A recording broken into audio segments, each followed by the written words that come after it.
Maybe I can help you with a direction. Maybe I can give you some information that you need that you could use. And you can call our anytime number. It's open now, 7 days a week. But we're live, 4 to 5 Pacific time, Monday through Friday. So the number is 888-99-CHART. 888-99-CHART. I've got a lot of material to discuss with you today. My focus point today concerns recession fears aside, the U.S. GDP rose 2.9% in the fourth quarter. So a sharp slide in the housing helped pull down the GDP more than a point or so, but we still ended up with a positive GDP of 2.9%. Government spending, private investment helped. So what's going on there? We just got the 2.9% for last quarter. That means officially we're out of a recession because the quarter before that it rose a fraction. The 2 quarters before that it fell. So it depends, right? It depends. Right now, time permitting, I'm also going to discuss some other things. I want to talk about inflation, the PCE number, if I can.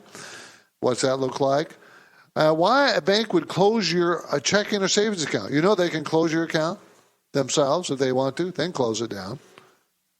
So what would be the reasons for them to do it? Because they usually want your money, right? And finally, U.S. productivity is stalling. 1 in 5 workers admit to doing the bare minimum at work. So we have a problem with productivity. That productivity goes to quality of life.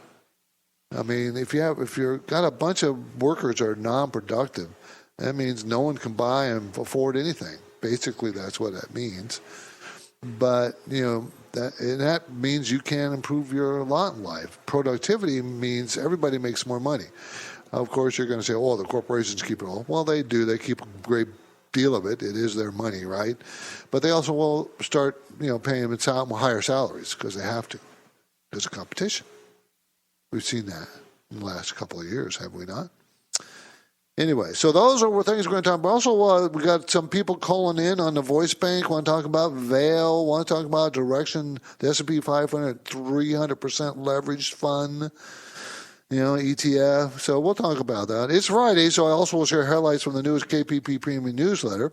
That's coming up about halfway through the program. So we got lots of stuff to do. What the market do today? Dow was up 29, the Nasdaq was up 109, and the S&P was up 10. Now, why? Maybe because it was from the good GDP news from the fourth quarter? I don't know. Could be, but no one really knows. So that's what happened in the market today. So first, why don't we go ahead and start with our first caller of the day? Hi, Steve and Justin. Just calling to ask you guys about CRGY. Crescent Energy. It's a small cap value oil company, natural gas. Just wondering what your thoughts are on it. I have a position in it and didn't know if it was a good one to keep. It's starting to go down. I'm not 100% sure why, or if it's something I should hold on to for the future and see what happens. Look forward to your answer. Thank you. Well, it's a $12.40 stock, earning $2.85 next year. So down from $3.53 this year. It's going to be down 19% earnings next year. Sales growth has still looked pretty strong. Most recent quarter, September quarter, is up 137%. But, you're dealing with a $2 billion company called Crescent Energy, CRGY, out of Houston, engaged in exploration and production of oil and gas properties across 48 states in the United States. So it's a driller. Okay, a company that's looking for oil, an oil company. Let's see if I can read what might be the problem. They have high debt. That's a problem right there. They have a lot of debt. I see that. The price-earnings ratio is pretty darn low. It's like 5, and that's very strong. The dividend they paid is 5.1%. I'd have to do more research to see if they've been paying that for a long time or is that first this year. Management owns 23% of the companies. Mutual funds own 35% of the companies, but mutual funds have been steady. They haven't been buying or selling. The stock is in a sideways pattern. I don't know enough about it. I dig into that debt and how much of their cash flow can cover that debt. That would be my biggest concern, and therefore the dividend might not come through. So that'd be my biggest concern. That's what I would look at. I'm skeptical on this one. CRGY. We're headed into a break. I welcome your participation. No question is too simple or too complex. You can call a shot.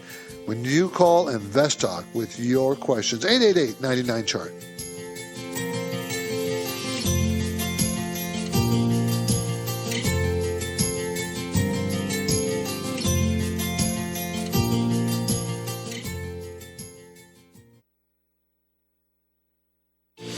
In today's world, a variety of factors are affecting the stock markets.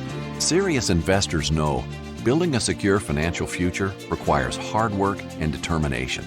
That's why now, more than ever, when it comes to the planning, execution, and maintenance of your portfolio, you need InvestTalk. With total downloads nearing 50 million, each InvestTalk podcast should be one of your key financial planning and educational tools.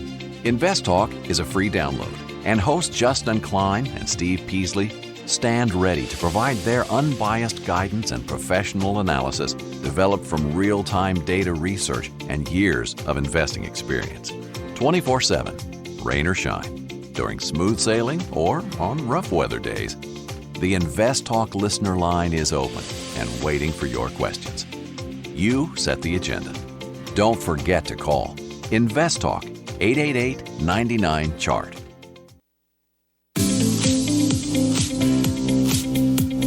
Everybody wants a secure financial future, but getting there takes strategy, discipline, and unbiased guidance. You've come to the right place. InvestTalk, 888-99-CHART. Hi, Steve or Justin. This is Brooke from Michigan. I just had a question, hoping to get some of your insight on putting my money away long term. I know you guys talk about putting money into the S&P, but what's your thoughts on putting into ticker symbol SPXL 3 times the S&P? I'm 25, so this would be long term. Just looking to get your thoughts on putting it into SPXL versus the S&P. Thank you. Looking forward to hearing the answer. Okay, this is a Direxion ETF, Direxion fund, which they specialize in these leveraged funds. So this is three times S&P 500, 300%. They leverage it 300%. So to do the leverage, they got to pay fees, right? And I don't know how they can do that 300 times leverage. I mean, they could use different positions, but usually they're contracts between third parties and them, and we don't know anything about that. We don't know how strong the third parties are. So my biggest fear is these leverage funds may not be able to stay in existence, and they might disappear because they, in a very strong bear market, they might go out of business because they can't afford to stay in it because there's too many people trying to cash out, and cash out means driving the stock down more usually. So it's a problem. So I would prefer that you stay with just a regular S&P 500 fund. Yes, it's only 1 time because there's no leverage. You're actually buying the stocks. On these 2 and 3 time funds, you're not buying the positions. You're having contract agreements with third parties about an index, but you're not buying the stocks themselves. So I'd rather see you buy the stocks by buying the actual S&P 500. That's what my thoughts are. My focus point today concerns the story behind the recession fears aside. The U.S. GDP rose 2.9% in the fourth quarter. Now, a sharp slide in housing pulled it down, where boost in government spending and private investment pulled it back up. So that's what we're dealing with.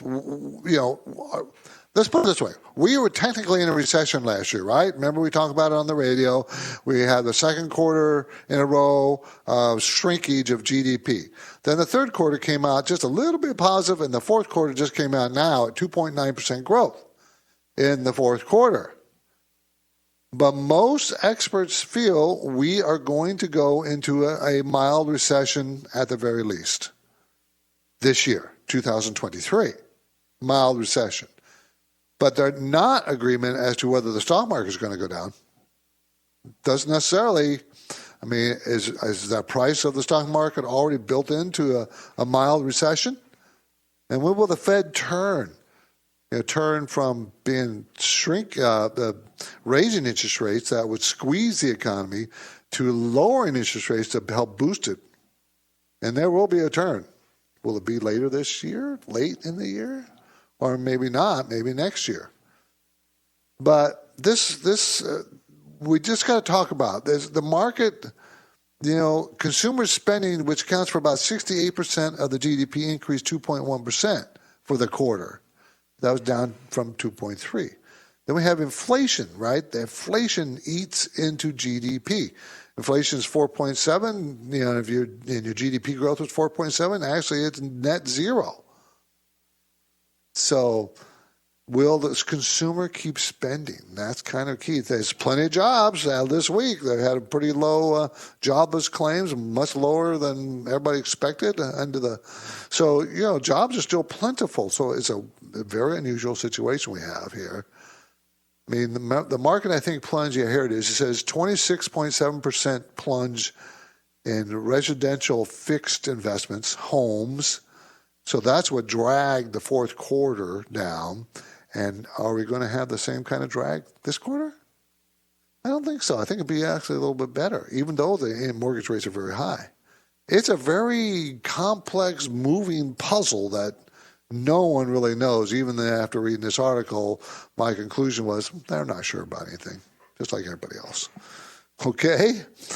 We're heading into a break. Justin and I are happy to play your recorded voicemail questions, but we love taking live calls. We love taking live calls. Our number never changes, and it never closes. 888-99-CHART.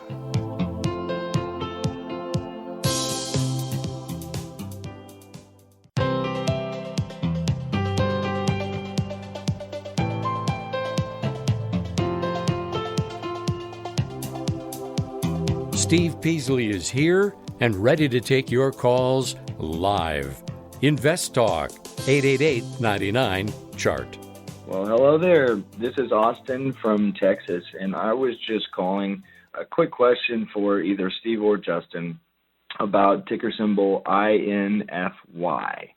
At the time that I am recording this, it's trading at about $18.68, 67 cents. And based on what I've learned from you guys, which I'm extremely appreciative, I've learned so much. I've got a small position. It's a very small position. It's down about 15% in Infosys.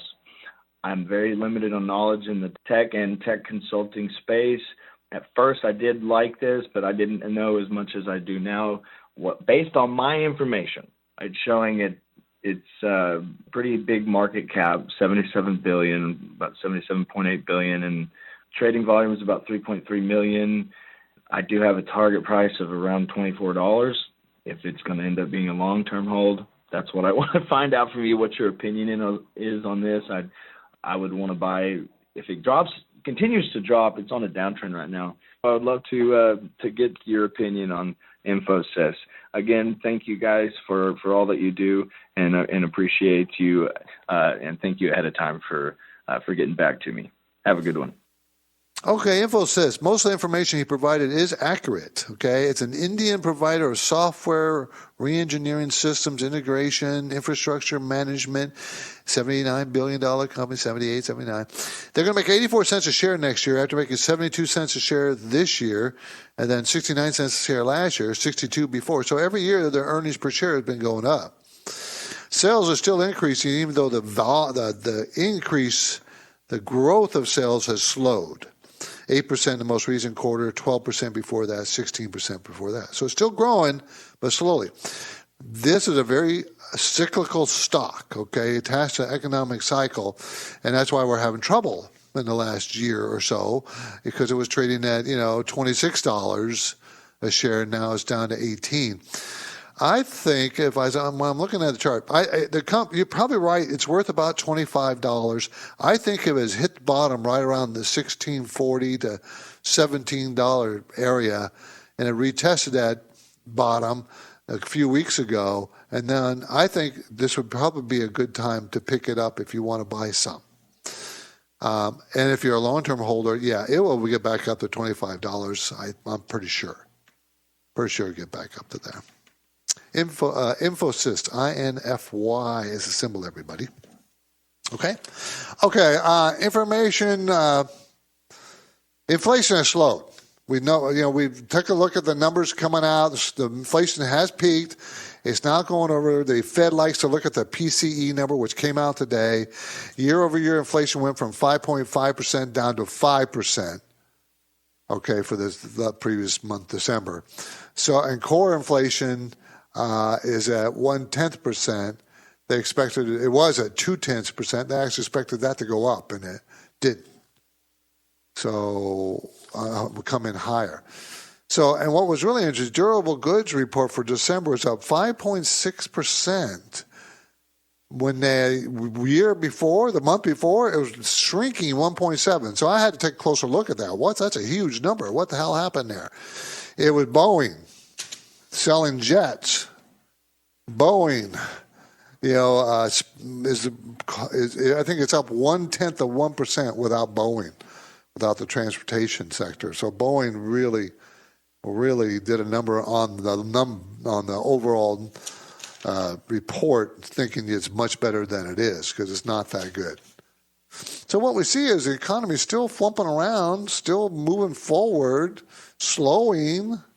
And I think that 2.9% GDP for the fourth quarter, I think that was the good GDP, and it's going to be down for the first quarter this year. Okay, on Friday, I generally make a quick rundown on the key benchmarks. 2-year Treasury yield is at 4.2%. 2-year Treasury will pay you 4.2% a year. If you bought a 10-year Treasury for 10 years, you get less than that, 4.183%. Okay, and that's called an inverted curve, an inverted yield curve. And the short-term yields are higher than the long-term yields. It's usually very negative, and we've had that in the U.S. 2 and 10-year for might be approaching a year. I mean, it's been a long time. So, one thing is interesting, it's getting closer to uninvert, 4.2 to 4.183. That's close as it's been in a long time. We'll see. Okay, let's see. Let's talk about gold. Gold price is $1,929 per ounce. Last week was $1,927. 2 weeks ago, $1,920. Yeah, you go way back, 12 weeks ago it was $1,652, so it's made a move here in the recent couple months. Silver, $23.51, and that's acted right along with gold. I mean, really hasn't done a lot. Last year, no precious metal did well last year. Oil is $79.60 a barrel. Last week was $81. So you've seen prices go up. They'll start to ease again. It's just staying in that kind of area. Just what it is. We're headed into a break. It is Friday. The weekend is here, or almost here. But now I welcome your financial investment questions. No question is too simple or too complex. You set the agenda. Call InvestTalk, 888-99-CHART. How many times have you had a special idea? An idea that could probably make you some serious money, if executed properly. Some people are very creative and get valuable business or marketing ideas often. But having the concept in mind and acting on it are two different things, right?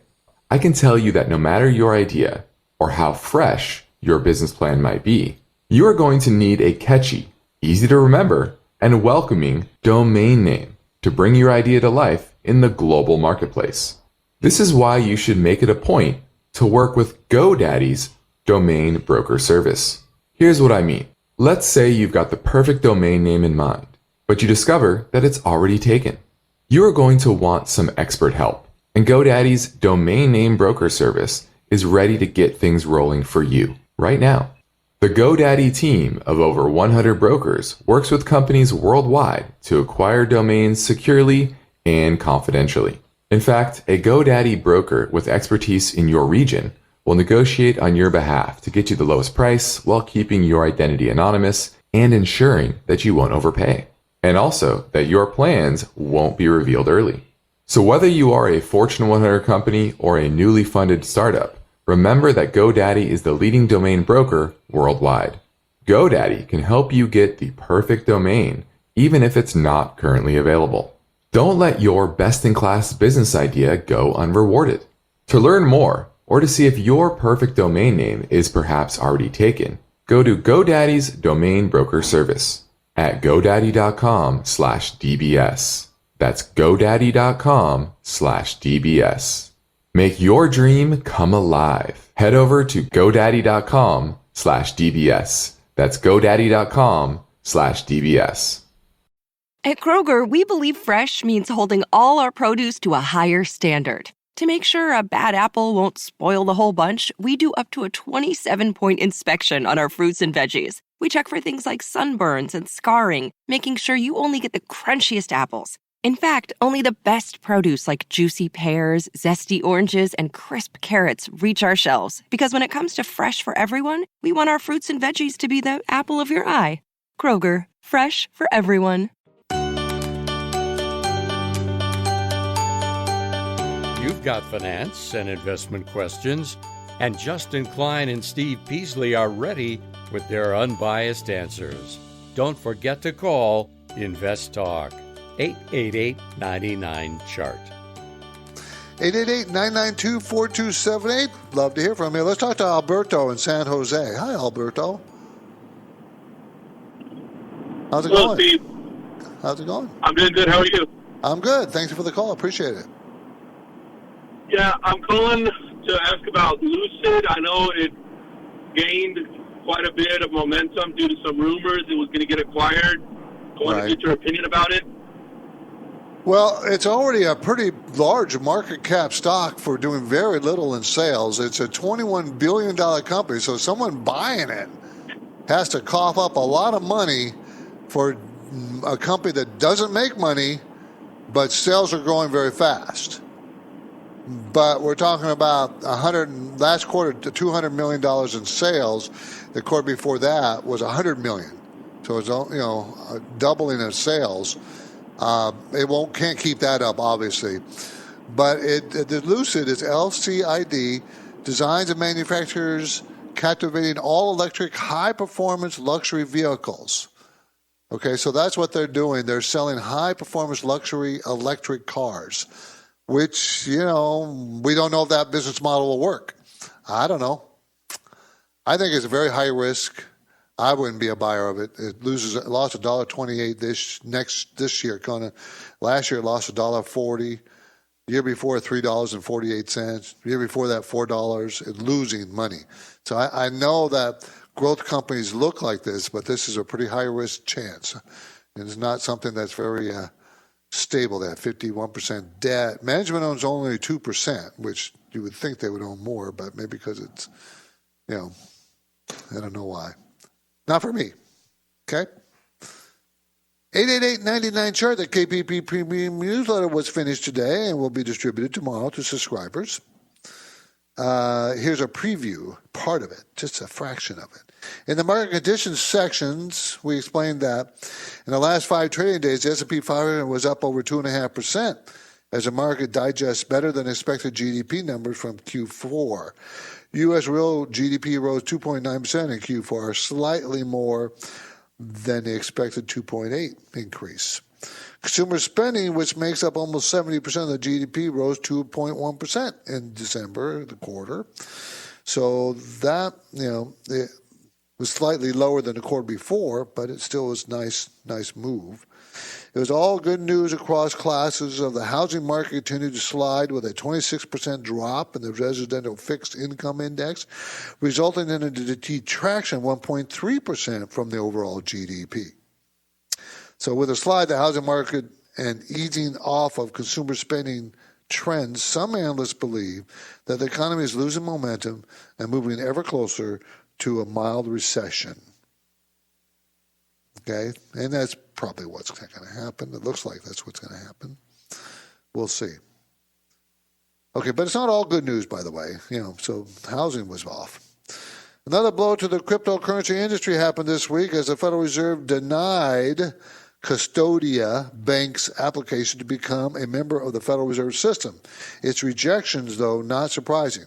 was based on its perceived level of risk from being primarily focused on digital assets. Tech giant Microsoft and Intel offered very poor forward-looking earnings forecast this week. Some analysts are concerned this could be the beginning of a slump in the personal computing and cloud-based software. So you might see softness in those types of stocks. The month of January will close out next week as equity markets buck the trend of widespread sell-offs that ended 2022, pretty much at a sour note. Next week, we'll bring more earnings announcements from some of the world's largest companies, GM, Apple, Alphabet, Amazon. Investors can expect heightened volatility next week surrounding these earnings. Of course, there's more in the newsletter. We have, stock picks. There's a section on stock picks. We give you two every week. One is a company that is neck and neck with Philip Morris International in the race to the largest listed global tobacco company. It pays a huge dividend. Currently trades at 11 PE. So that was a good, solid company. Doesn't have much growth prospects, but that's okay. You can get huge dividends while you're just waiting for it to go up a little bit. So that's good news. There's also an integrated energy company with 30 gigawatts of electric generation capacity and more than 90,000 miles of electric transmission and distribution lines. It owns a liquefied natural gas export facility in Maryland, is constructing a 5.2 gigawatt wind farm off Virginia Beach coast. Okay, the company's dividend, looks strong. Okay, let's see.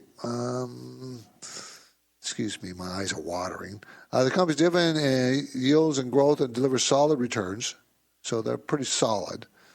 And the current dividend is 4.3%. Of course, in the newsletter we give you names. I just can't do it over the air. The SEC doesn't like that, so we can't.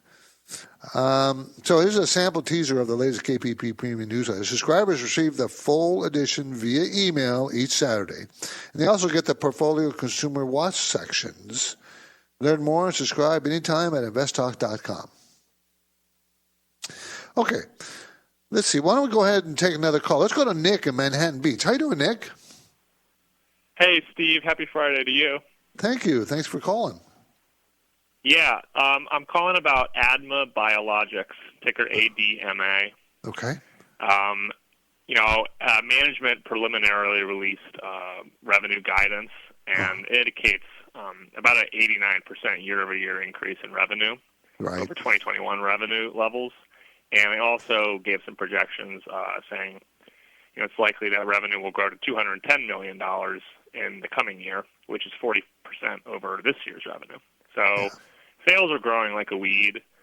They just never made another story. Yeah, they never made money yet. Yeah, but the implication is that they probably will. The FDA has already approved some of their, let's just call them products, and the scuttlebutt is that another approval is on the way. They're expected to become cash flow positive in the second half of this year, and I think that the stock price has been rising in anticipation of that, and I think it will continue to. This is a speculative bet of mine. I was wondering what you think about. As a speculative bet, I think it's a pretty good bet as a speculative, and I think this price is probably as good as any other because the growth rate is 100%, a year or more. So it's very hard to know exactly what it's worth until they start making money. And you're right, the amount of money they lose has gone down every year for 5 years. So they're going to lose 19 cents a share this year. They lost 32 cents a share last year, 51 the year before that, and 89 before that. So that it is all moving in the right direction. But, this is a very speculative stock, as you say. Mutual funds are a buyer. There were 72 of them last March, and now there's 190 mutual funds that own the stock. Management owns 4%. Funds own 40%. So I like the fact that mutual funds are participating. So as far as a speculative with the stock price of $3.67, I think it's cheap enough that, it was $1.20, and it's been a huge move, and the trend is up. So I have no problem with you speculating with a small part of your portfolio, but this is speculation. Good luck with it, Jason. Nick, I hope it works for you. Let's go to Jason in Illinois. Hi, Jason. My call. You're welcome. I was calling today about Norwegian Cruise Line. Just wanted to get your take on it to see if you thought it was a buying opportunity or your thoughts on this stock. I was going to hold it for about 10 years. This is Norwegian Cruise Line? Yes. Okay. The Norwegian Cruise Line, everybody out of Miami headquarters, operates a cruise line servicing North America, Europe, Central and South America, and the Caribbean. They're in huge debt. This is my biggest issue. They had to go in debt because they were making no money. They lost $8 a share in 2020, $8 a share in 2021. They lost $4.46 a share in 2022, and they're hoping to make $1.04 this year. That's the estimate. Finally turn back to a profit. Now, before COVID, they were making $3, $4, $5 a share the 3 or 4 years before COVID. So if they ever got back to that, the stock could go back to 50. Okay, if they get back to that. The problem is they have a huge debt that they had to take on, and they got to pay that off or pay it down, and that may hurt earnings tremendously for several more years. So there's where your problem is. Yeah, 10 years from now, if they survive, they'll be back up to 50, sure. 5 years, maybe even sooner. But, they had something they hadn't had to deal with before, and they had debt, but not this much. This is really a big debt load. So that's your biggest danger. Okay, good luck with it. I hope it works for you. Okay? Thank you, Steve. Jason, thanks. Well, there is no denying that we're in the new market environment, that's for sure. Time marches on. Serious investors understand they need to be able to adjust their thinking and strategies. And, we've asked you and pleaded with you to think value funds, value stocks over growth stocks for the last year and a half. So we're still doing that. We think the value part of the market is still in value stocks, whereas tech stocks, even though a lot of them have been beat up, still is overpriced, that tech sector. So what are you going to do? Your retirement day is coming up. You got to do something with your finances. You got to grow no matter what kind of environment you're in, you got to grow the money. You want to become financial secure. You want the freedom. Well, maybe we can help you here at KPP Financial. Justin Klein and I meet with clients, talk about their portfolios. We will give you advice on your portfolio without trying to sell you anything, if that's what you want. Or if you need a money manager, someone to manage it for you, we'd be happy to do that. We're in Orange County in California. We can do business across the United States because we're licensed to do so. We're out of Orange County. That's between L.A. and San Diego County in Southern California.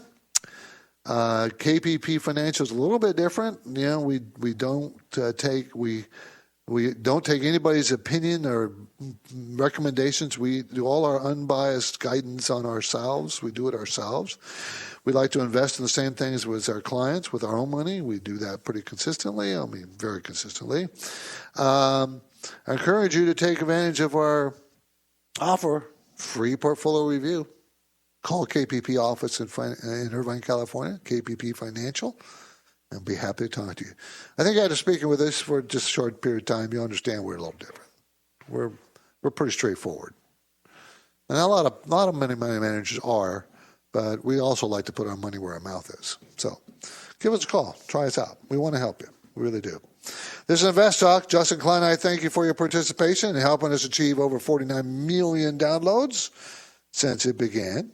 So next up, I will play another listener question from 888-99-CHART. Hang on. In today's world, a variety of factors are affecting the stock markets. Serious investors know building a secure financial future requires hard work and determination. That's why now, more than ever, when it comes to the planning, execution, and maintenance of your portfolio, you need InvestTalk. InvestTalk is a free download. Your participation makes it unique. Don't forget to call InvestTalk 888-99-CHART. Okay, 888-992-4278. We're going to talk to Bill in Northern California. Hi, Bill. Hey, wow, that was quick. I was barely had to wait a second. Yeah. Thank you, Steve. No problem. Yeah, Valero. I've owned this since fall, and it's up pretty good from where I bought it. And I just wonder, how you would perceive this. If I like things that move a lot like this is a commodity. I would like to eventually, sell it, and maybe buy it back lower. Follow the trend like a swing trade. But if you were going to do that, how would you see it according to how it's trending now? Well, it looks like it's right near its triple top right now, and it has higher lows, but a top that's pretty tough at $140, $145, and the stock is at $143.21 today. It broke out earlier in the day and then came all the way back, which is a little bit disappointing because it came all the way back to that. Actually it was 2 or 3 this week. So like 4 days ago it broke out.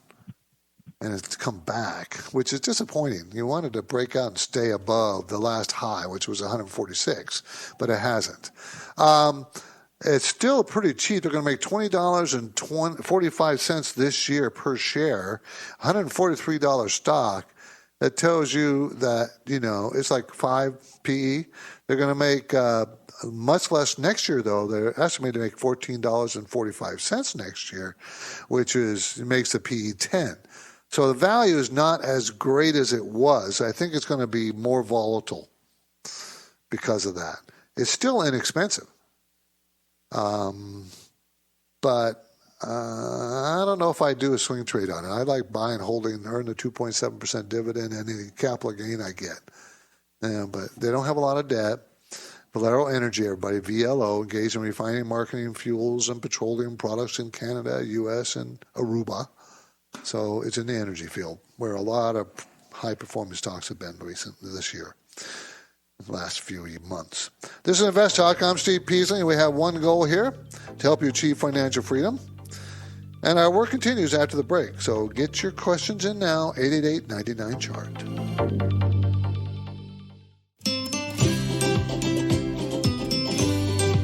Now, each time I host the InvestTalk podcast, I have the satisfaction of taking caller questions and then breaking down the often complex dynamics involved. If you've never called, don't hold back. You can leave your InvestTalk questions on the 24/7 Anytime Listener line at 888-99-CHART. 888-992-4278. Let's talk to James out of New York. Hi, James. How you doing tonight? I'm doing good. Thanks for the call, by the way. You getting a lot of snow up there? No, not one bit yet. No, I thought I thought I saw a flood of snow coming your way. And yeah, we missed it. Well, good. Okay, good. Yeah, thankfully. Yeah. I wanted to just revisit. I rebalanced my 401k very recently. Okay. And I'm 36 years old, and I took more of an aggressive shift where 60% of my allocations is in small and mid-cap stocks. And one of the offerings in my very limited plan is UBVSX, and it's a small value fund at JP Morgan. What I'd like to know is, am I taking too much risk? I have quite a bit of time left, but am I overdoing it by putting 60% in small and mid caps at this time? Frankly, I think at this time is probably the best time to do it. I mean, I realize we don't know if the market's going to go down more, right? We don't know that. But we do know small cap stocks got beat up, and so did tech stocks, and tech small caps even worse. So their fund very severely underperformed in the last couple of years. But that, don't you want to buy when something's on sale? Yeah. And do you think the stock market is going to crash terribly? I don't think so, because I think that we're just going to go into a mild recession. And therefore, I don't know where the bottom is. And I think this is just as good point as for a bottom of the market as any. Can't go wrong. I mean, eventually they're going to come back. Just have to be a little patient. Now, it could come back very soon. And the problem you have here is, when do you get out of or cut back? And that you've got to cut back when you're really, really happy because they've done so well. right? But when's that? I don't know. Just like I don't know the bottom. But I think it's a good time. You asked if it was a good time to be a little bit more aggressive, and I think this is the time you start to move to be a little bit more aggressive, especially if you have a lot of time and you can be patient. You don't, if you're an A-type personality, you can't stand, the volatility, then you shouldn't be participating in the small cap section because that's pretty volatile stuff. But I think it's a good bet, Jason. I do. So I'd stick with it. I would. Okay. Why would a bank close you? Banks do close people's accounts all the time. There are certain reasons why they do it. Most of them you can avoid very easily, okay? Inactivity. If you open up an account and you don't do anything with it, after a while, a year or 2 years, they'll close you. Unless it's a huge amount of money you put in there. But if it's small, they don't want it. Cost them money. If you have negative balance at any length of time and don't bring it up, they'll close your account. Excess overdrafts.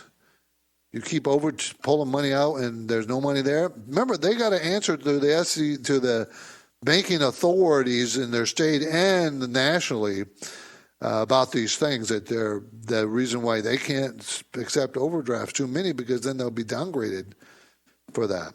They also will close your account for bounce checks, fraud, and policy violations of the agreement that you made when you deposited your money. So those are the main reasons that they will close your account, and all these probably can be avoided fairly easy. I mean, unless you lost your job all of a sudden and you just bought a house and you really are upside down. But even then, these things can easily be avoided. U.S. productivity is stalling. 1 of 5 workers admit to doing the bare minimum at work. Q2 productivity fell, and it fell sharply. From Q1 to the end of the year fell sharply. For the 4 quarters of last year, it was productivity was really bad.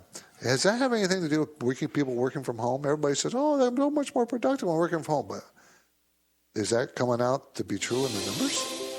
I don't know. I'm asking the question here. I don't know the answer. But, 1 in 5 say they do the bare minimum. Okay, well, you don't have to do more than the bare minimum, but you're not going to get ahead either. I'm Steve Pease, and this completes another InvestTalk program. Justin Klein and I thank you for listening, and we encourage you to tell your friends and family members about our free podcast downloads. Get your downloads anytime at iTunes, Google Play, and or Spotify. And we do appreciate everybody for listening and downloading. We got 49.2 million downloads, and thank you very much. Please be sure to review us and rate us on iTunes if you download there. The positive rating raises our profile, helps spread the word. Independent thinking, share success. This is InvestTalk. Enjoy your weekend, everybody. InvestTalk is a trademark of KPP Financial. Because of the nature of the interactive dialogue inherent in the format of this program, it's important for the listener to understand that not all comments made will apply to them. Specifically, nothing said shall be taken to be investment advice, or shall statements on this program be considered an offer to buy or sell security. Because such advice is rendered solely on an individual basis and at times will require that the investor review a prospectus before investing. InvestTalk is a copyrighted program of Klein, Pavlis, and Peasley Financial, a registered investment advisor firm which retains all rights. For more information regarding KPP's investment advisors, call 1-800-557-5461. Steve Peasley is president, and Justin Klein is chief executive officer of Klein, Pavlis, and Peasley Financial. Thank you for listening, and your comments and questions are welcome on our 24-hour listener line at 888-99-CHART.